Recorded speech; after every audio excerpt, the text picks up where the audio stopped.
Le quería hacer una pregunta. ¿El PAE puede ser solicitado por el personal médico, a modo de información complementaria para ellos? Como vamos a ser nosotros los que vamos a estar continuamente pegados y atendiendo al paciente, digamos, quizá puede servir o No, no lo piden. no. Directamente, ellos no tienen ni idea que nosotros diagnosticamos. Ah, ok. Tienen ni Eso idea. es Eh, para... muchas veces los médicos hasta se sorprenden de los enfermeros de la forma en que nosotros trabajamos con los mismos pacientes, pero no tienen ni idea de lo que nosotros hacemos. Ellos creen que la figura del enfermero es colocarle la chata al paciente. Todavía seguimos en la época de María Castaña, donde todos los médicos creían que el enfermero era el que le tenía que lavar el guardapolvo, ¿no? En esa época que le hacían el café. El modelo médico hegemónico hace muchísimos años que terminó para la parte de enfermería, desde que los enfermeros empezaron a tener una formación de grado. Pero aún Claro. así, hace tantos años que nosotros seguimos esperando a que los médicos nos reconozcan de alguna manera. No digo que todos, digo que la mayoría de los médicos aún todavía no nos reconocen como profesionales. Por eso estamos en el lugar donde estamos. No por Profesor, nada, todavía no tenemos el ingreso a la carrera, ¿no? Al estatuto que está todos los enfermeros peleando. quería preguntarle, ¿es cierto que en Estados Unidos los enfermeros son los que diagnostican, igualando o sea, equiparando el lugar de un médico? Tengo así amistades que viven en Estados Unidos y me dicen que el rol del enfermero en Estados Unidos es equitativo. Sí, en Estados Unidos tienen no digo que es una formación, pero a ver, ustedes escucharon la vez pasada cuando hablamos de la Nanda, ¿no? Y dijimos que la Nanda, ese libro famoso que Luna estaba preocupada cuando lo mencioné en la bibliografía, lo leí, es un libro internacional donde todos los enfermeros diagnosticamos de alguna manera a nuestros pacientes a través de ese libro tan importante. En Estados Unidos tengo entendido que por lo menos medicaciones de base o básicas pueden llegar a administrar o a prescribir los enfermeros, pero no creo que sea diagnosticar al nivel del médico. Sí podemos hacer, o en Estados Unidos se hacen muchísimos más procedimientos que acá en la Argentina, están mucho más avalados. ¿Sí? Por ejemplo, seguramente se debe poner o colocar un acceso venoso central, ¿sí? Que acá no lo podríamos hacer si no tendríamos una preparación idónea, ¿no? Un acceso venoso central va directamente el catéter, casi diríamos en una vena en la subclavia. Y si lo colocamos mal, podemos hacerle un daño irreversible al paciente. No irreversible, pero sí por ahí podemos hacer un neumotórax. Un neumotórax es una complicación en el pulmón por una mala maniobra del profesional. ¿Sí? Por lo menos nosotros no lo tenemos avalado. No, nosotros en la ley 24.004 no nos avala todo lo que tenga que ver con acceso venoso central.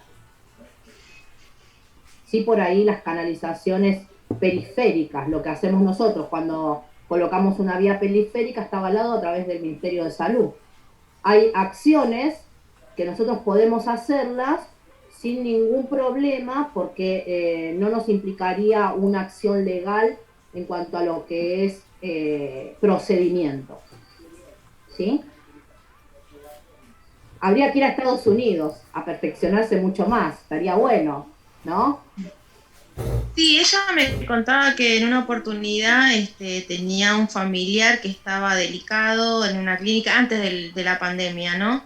Y que ella había visto que uno cuando va a escuchar un parte médico siempre espera el parte médico del médico, ¿no? Y en ese hospital, que era un hospital, digamos, no era privado, salía la enfermera a dar el parte médico y salía el médico, y la mayoría de los familiares buscaban a las enfermeras de base, le dicen ellos, así me dijo, y que era con los que hablaban, y digamos, acá no es así, acá la familia habla con el médico, mayormente, por lo que se ve. Y bueno, y ella vivió hace 20 años ahí y me contaba eso. El rol de la enfermera es nada que ver a lo que es en Argentina. Bueno, ella es de Tucumán y nada, esa es la experiencia. Por eso quería preguntarle, usted como él capaz está al tanto de eso, si conocía Sí. sobre esa situación. Sí, conocemos bien el rol de la enfermera en otros países, está mucho más reconocido, nosotros directamente no. Pero bueno, tiene que ver con una cuestión de egocentrismo de parte del personal médico. No se nos da el lugar.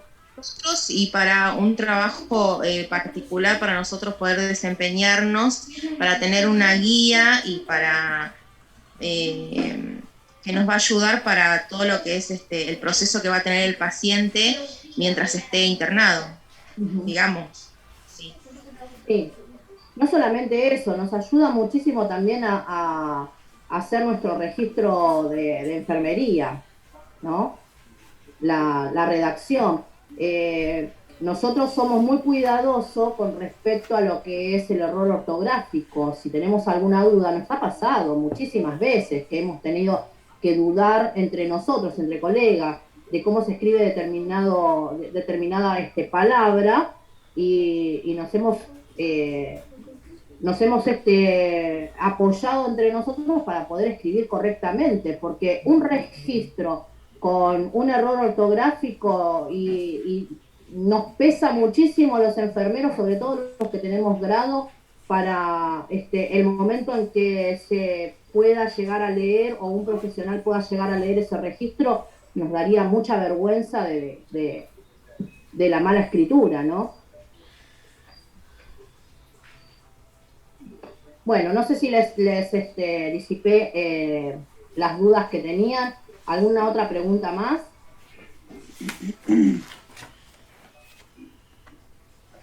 ¿No? No, profe, yo no. Bueno. Vamos a ver, les voy a compartir con ustedes, vamos a ver un caso clínico, a ver si lo podemos... Ah, sí, profe. ¿Qué? Antes que me olvide. El diagnóstico potencial también se redacta, ¿no? ¿O no? ¿Sí? El potencial, sí. Todos Sí. los diagnósticos se redactan. ¿Se acuerda del P? Sí, pero como que el real, al tener signos y síntomas, ¿no? Está pasando en el momento eso. Como Sí. que el diagnóstico potencial es como que puede llegar a pasar, puede haber un riesgo de algo. Sí, un riesgo de... Sí. O sea, que si ese riesgo se cumple, ¿lo redacto o cómo sería ahí? A ver, no sé si la entendí bien, a ver si la entendí, voy a preguntar esto. En el caso de que el diagnóstico de potencial o de riesgo, usted lo redacta, ¿no? Riesgo de caída. Vamos otra vez con el ejemplo para no confundirlo. Riesgo de caída relacionado con falta de elevación de la baranda. En el caso de que directamente suceda la caída, ya estaríamos hablando de un diagnóstico real. También voy a hacer esa evaluación, o sea que toda la planificación que yo hice, que no me dio resultado, porque en algún momento algo mal hice yo para que no me dé resultado, o planifiqué mal mis acciones, que en ese caso la paciente se cayó, ¿sí? Entonces estaríamos hablando ya de un diagnóstico real, porque ya está sucediendo, ya sucedió eso, se cayó la paciente, ya tengo signos y síntomas que va a ser el traumatismo, ¿sí? Lo voy a estar viendo, seguramente se hizo un corte en la frente o se lastimó alguna articulación, ¿sí? Todo eso que yo voy a estar viendo ya son los signos y síntomas en la caída. Y obviamente ahí, en mi guardia, ya voy a decir, ya no hay más un riesgo de caída. Ahora digo caída relacionado con, póngale la causa, que seguramente la causa es la enfermera descuidada, ¿no? Porque se me cayó por descuido, manifestado por, qué sé yo, lesión en la frente, traumatismo de cráneo, no sé, digo, es un ejemplo, ¿no? Pero ya estaríamos hablando de que tengo que hacer un diagnóstico nuevo y planificar sobre lo que sucedió. Seguramente ahí la planificación va a ser, el médico me va a decir, ahora tiene que colocar una vía periférica, colóquele analgésico porque está con dolor la paciente, no sé, súbale la baranda, contenga la paciente. Hay un montón de acciones que hacen a que lo que está sucediendo hay que accionar. ¿Es eso lo que me preguntaba Rodríguez? Sí, profe. En mi guardia, ¿no? Por supuesto. Ahora, si le sucede a otro colega, va a tener que ser el otro colega el que va a tener que planificar esa caída, ¿no? En el caso de que usted como enfermera ya se esté yendo y haya dejado la baranda sin querer abierta o baja, y el colega no haya tomado precaución y, bueno, nada, la paciente se cae, la otra guardia va a tener que planificar el colega que está entrando.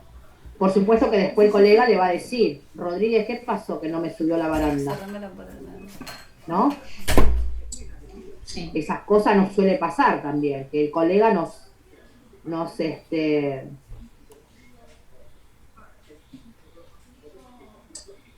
a ver. Vamos a hacer el caso 2. Este casito, ¿ustedes quieren escribirlo en sus carpetas? Sí. Lo voy a leer. El señor RR, Raúl Ricardo, de 84 años, recuerden que las iniciales siempre hay que colocarlas, por más que sepamos el apellido, el nombre, siempre hay que mantener la privacidad del paciente, ¿no?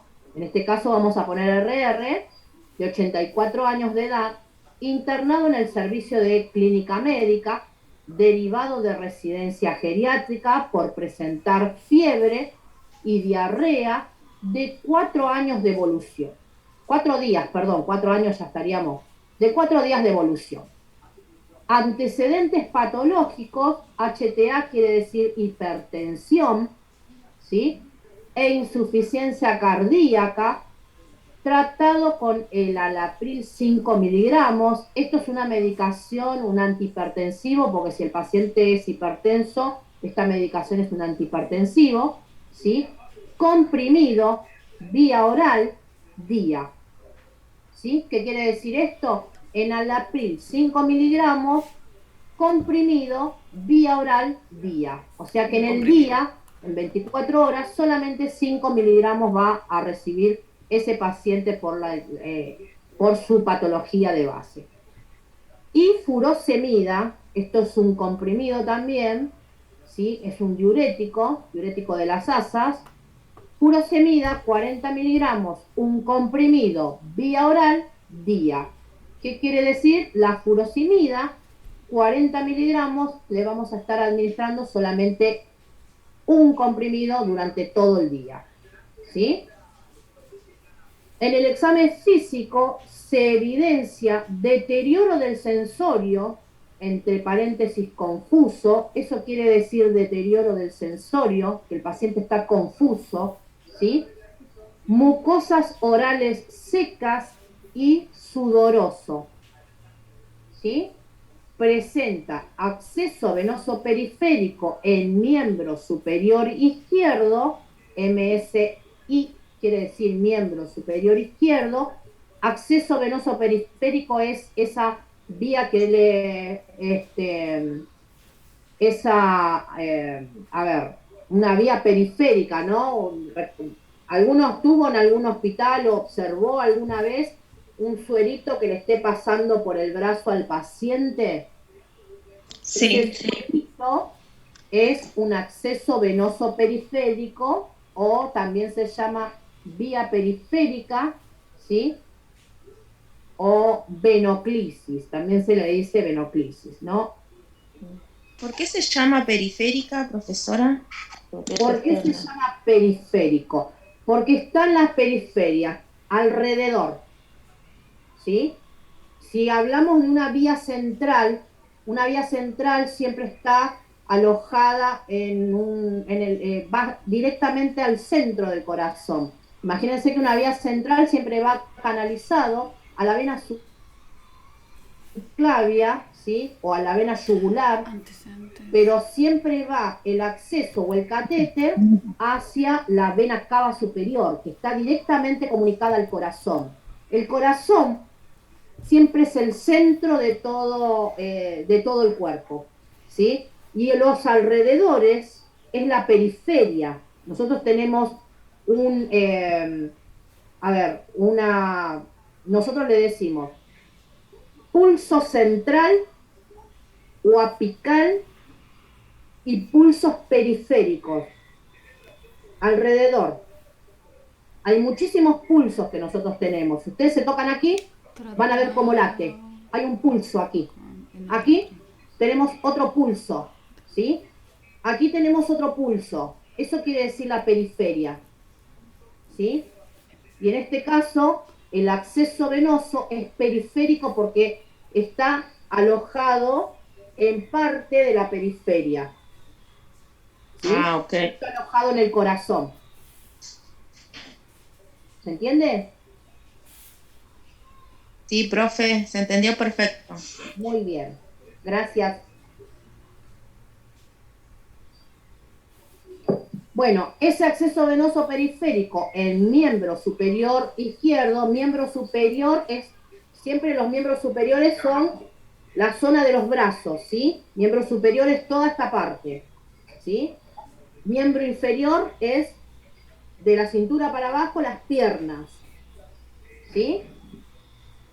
Miembro superior izquierdo para infusión de PHP a 7 gotas por minuto. Esto es un plan de hidratación parenteral. Después cuando lo empiecen a ver van a amar los cálculos que les vamos a dar. Por ahora nada. Disculpe la interrupción, disculpe. Sí, Luna. Una consulta. ¿Una forma de abreviar el acceso venoso periférico habría? ¿O escribimos así extenso? Sí, con las iniciales.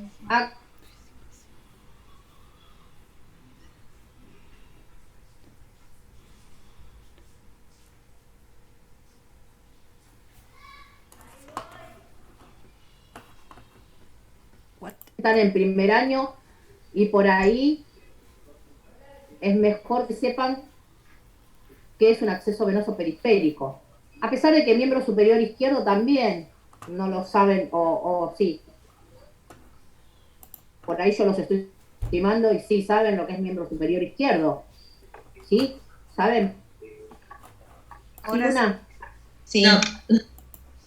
Pero antes Sí. no. Brazo izquierdo. No, antes no, yo no. Bien, entonces no subestime nada, está bien. Todo lo que yo pueda traducirles, porque sé que ustedes están recién empezando y todo esto es nuevo, no tienen por qué saberlo. Por ahí hay algún estudiante que ya está en contacto con directamente con este tipo de procedimientos o de signos vitales y por ahí no está de más que yo los aclare porque hay el 90% de ustedes creo que no saben de lo que estamos hablando. Por eso más que nada lo leo como si fueran chicos de primer grado. En realidad están en primer año y ustedes están recién empezando con todo esto, ¿no? Por eso aclaro mucho. Bueno, dijimos el miembro superior izquierdo para infusión de plan de hidratación parenteral, el PHP, a 7 gotas por minuto. ¿sí? Esta abreviación es control de signos vitales. Botón de bajar el volumen y apagar. ¿Están hablando? Control de signos vitales, temperatura axilar 39,4 grados Celsius, ¿sí? Tensión arterial 90/40 milímetros de mercurio, 90/40. No lo decimos nosotros 90/40. Se escribe T/A en mayúscula, 90/40 milímetros de mercurio. De esa forma se escribe. Cuando nosotros hablamos con nuestros colegas o nuestros pares, decimos, tiene una tensión arterial de 90/40 milímetros de mercurio. Así lo referimos verbalmente, ¿sí? En la escritura es una cosa, en el vocabulario o en el léxico que hablamos de par en par es otra cosa, ¿sí? Esto es frecuencia respiratoria 28 ciclos por minuto, ¿sí? Frecuencia cardíaca 135 latidos por minuto, pulso 132 pulsaciones por minuto, ¿sí? Y aquí tenemos entre paréntesis una de las características del pulso, ¿sí? Nosotros le decimos con abreviatura, más adelante ustedes lo van a escuchar otra vez, la característica del pulso se llama frita y tiene que ver con la frecuencia que nosotros medimos en ese pulso, que son 132 por minuto.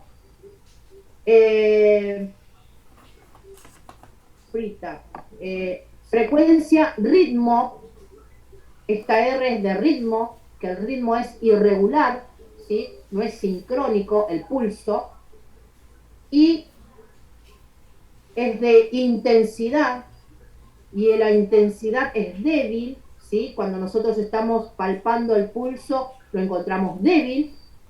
El tono, ¿sí? Es media, y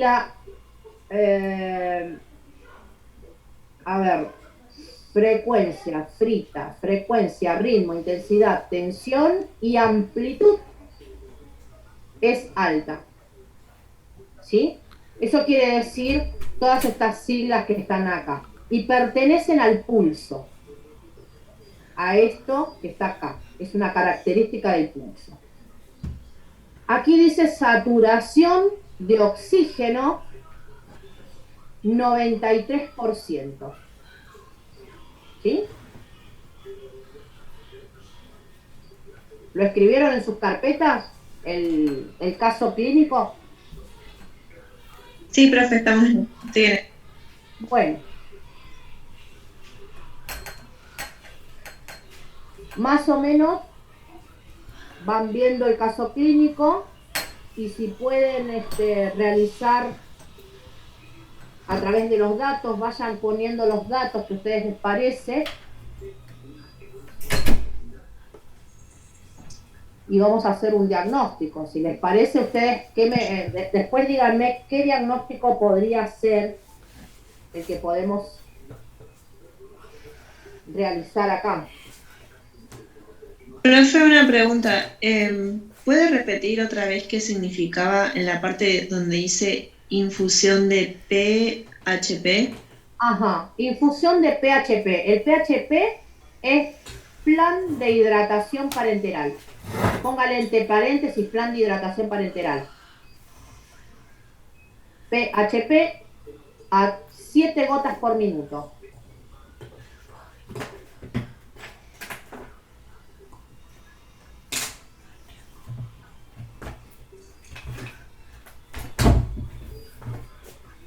Gracias, profe. De nada. ¿Vas a tirar las cosas, hijo? Por favor.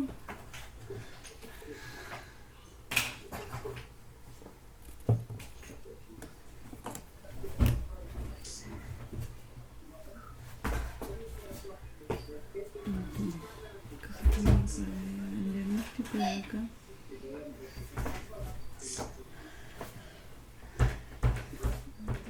¿Me avisan cuando terminan de copiarlo? Profe, hay una compañera que pregunta por el chat Sí. si sería la medicación. ¿Y qué? Si sería la medicación. Está en el chat. ¿A dónde está el chat? Esperen que no lo veo. Acá está el chat. La medicación sería... No, profe. Amarilla, prenda el micrófono. Sí, hablaba igual del plan de hidratación, sería tipo la medicación de llevar a cabo, ¿no? O sea, de cómo... Eso entendí yo, el plan de hidratación, de la medicación. No, el plan de hidratación tiene que ver con la solución que usted va a infundir a través de un catéter en la vena del paciente. Ah, ok, dale. Lo que no, a ver, no está mal lo que usted dice, ¿no? Que también se podría utilizar para administrar medicación desde ese plan, ¿sí? Pero siempre los planes de hidratación parenteral siempre tienen que ver con una solución que hay que administrar directamente por la vena del paciente a través de un catéter. Después que le pongamos un paralelo para administrar medicación, eso también se hace.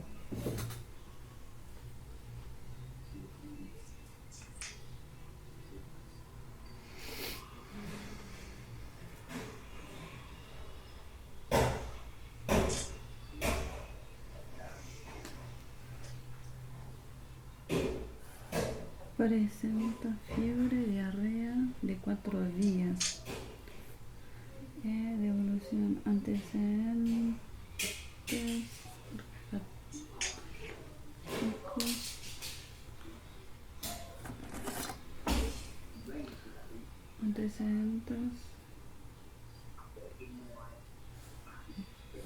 Antecedentes patológicos.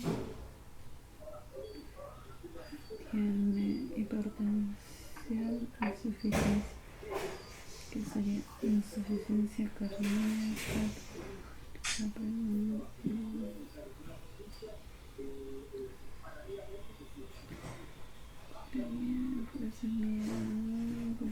el examen físico, el deterioro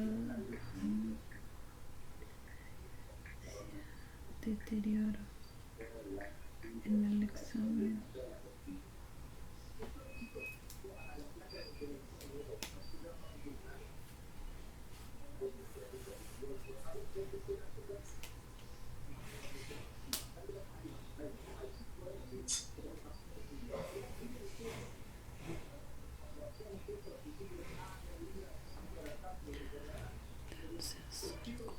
Profe, y al final, donde dice el último, SAT, S-A-T, Saturación.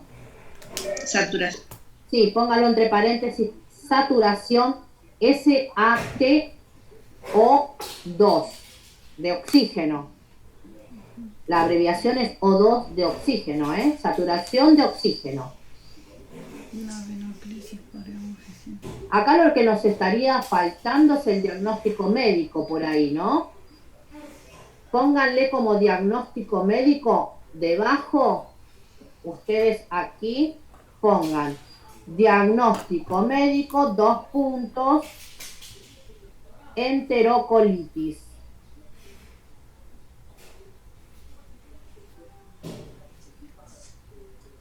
¿Cómo dijo al final, profe? Diagnóstico. Pongan aquí abajo, diagnóstico médico, 2 puntos, enterocolitis.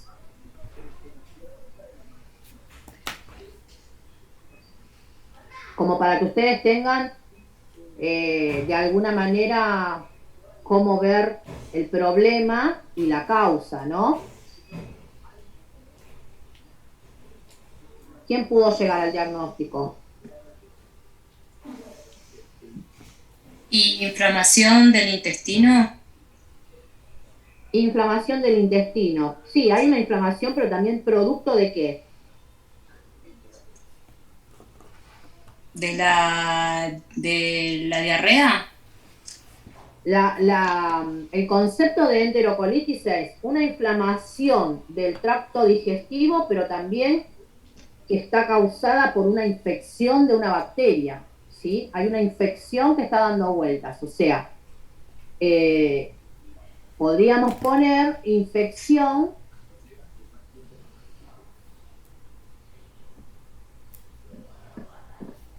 en el colon o en la parte, sí, en el colon, en el intestino. Intestino. Infección intestinal. Infección Infección intestinal. O sea, sería infección causada por bacterias situada o ubicada en el colon. Sí, pero sería muy largo. Tendríamos que reducirlo un poco más la causa, ¿no?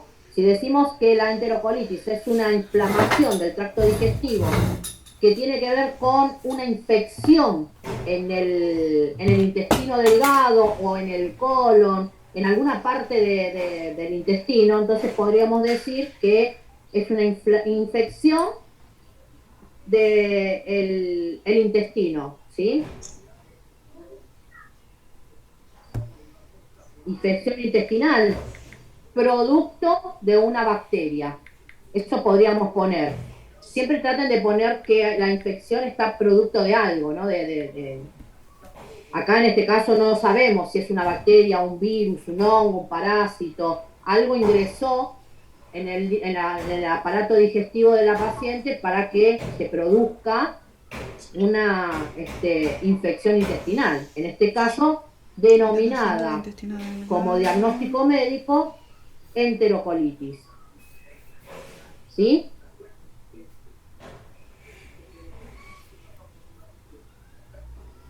Ahora, ¿cuál es el problema?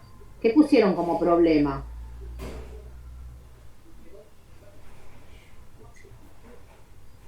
El problema, fiebre y diarrea. Yo eso lo había pensado como signos o síntomas. Yo Sí, diría también. mucosas orales secas y sudorosas. Lo había puesto yo.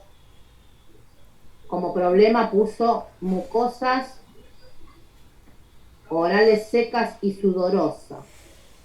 Yo puse por fiebre y diarrea, que es por la cual va a la guardia.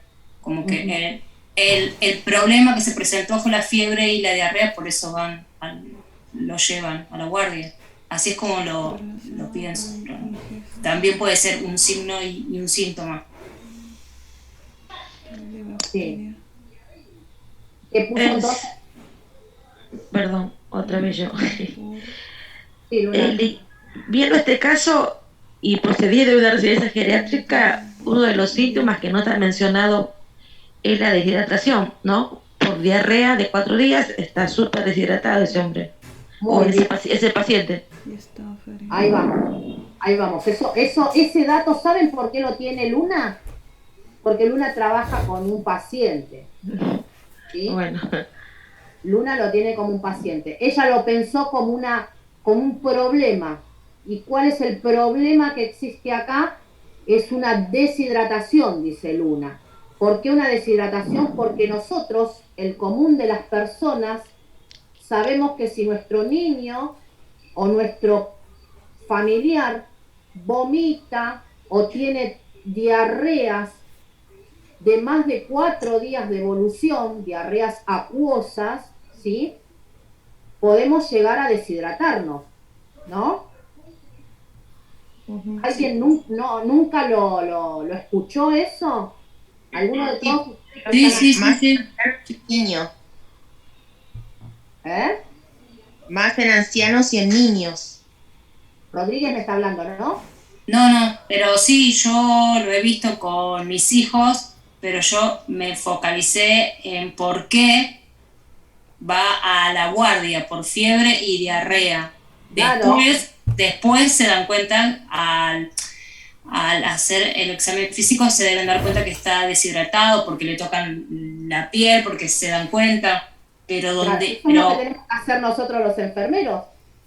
Acá no lo dice el caso, está perfecto lo que ustedes están diciendo, ¿no? Porque en este caso no lo dice puntualmente, pero viendo el caso que lo diga, a la valoración nos encontramos con, no sé, en la prueba del pliegue que nos da positivo a la deshidratación, entonces ahí estaríamos diciendo que hay un problema que es la deshidratación.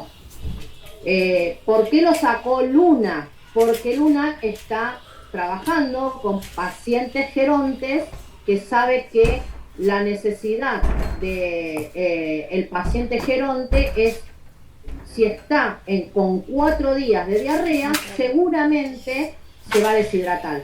Cualquier paciente, sea geronte, sea niño, sea adulto o sea adolescente, que tenga diarreas acuosas de 4 o más días de evolución, seguramente estamos sospechando de una deshidratación. ¿Sí? Lo mismo que, digamos, paciente que tiene vómitos acuosos, ¿sí? Que arroja cantidad, no digo de vómitos arcadas, eso no es un sinónimo de deshidratación, sino estamos hablando de vómitos en cantidades acuosas grandes, de que cada vez que va a vomitar el paciente, vomita 300, 400 mililitros por cada una de las reacciones de vómitos que tiene. Y suponiendo el caso de que vomite en menos de 24 horas 3 veces de esa cantidad. Entonces ahí estaríamos sospechando también de un paciente que se nos está deshidratando. ¿Sí? Cuando hablamos de enterocolitis, seguramente estamos hablando de que hay una infección intestinal que está produciendo, en este caso,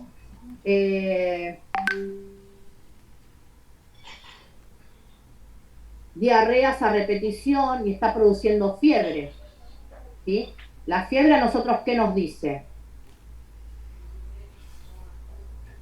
Que puede haber alguna infección o un virus. Sí, nos hace sospechar de algún agente que está dando vuelta en el cuerpo del paciente, ¿sí?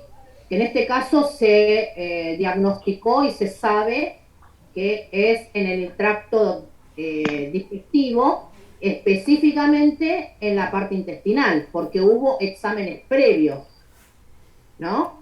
Pero cuando nosotros decimos fiebre,